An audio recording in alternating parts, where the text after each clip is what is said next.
Or maybe stories my grandfather recorded to cope with his isolation. I was wrong. They were feeding rituals. And by listening to them, I invited the hunger inside. It started in my jaw. Not with a dull ache, but with a sharp, sickening crack. Like a dry stick snapping inside my skull. I spent hours in front of the mirror, pressing my palm against my face, trying to hold my own bones together. Then, the teeth started to move.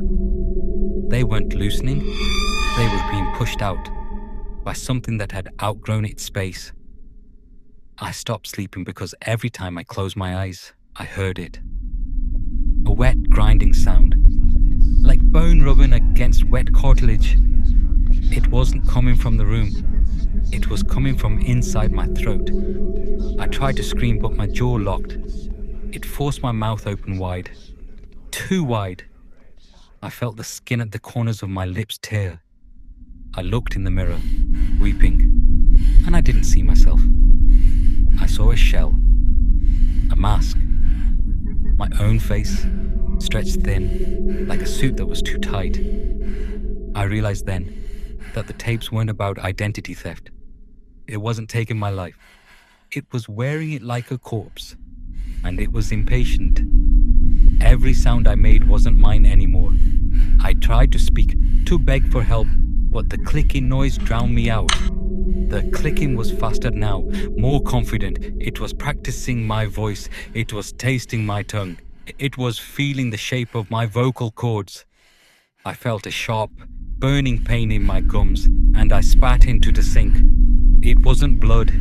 It was a shard of bone, my own jaw, reshaping itself to feed the mouth that wasn't human. The hunger was absolute. It didn't want my house. It didn't want my money.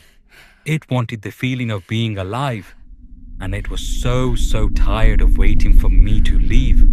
So it stopped waiting. I can feel my own consciousness retreating, pushed into the dark corners of my own brain. I am becoming a spectator in my own body.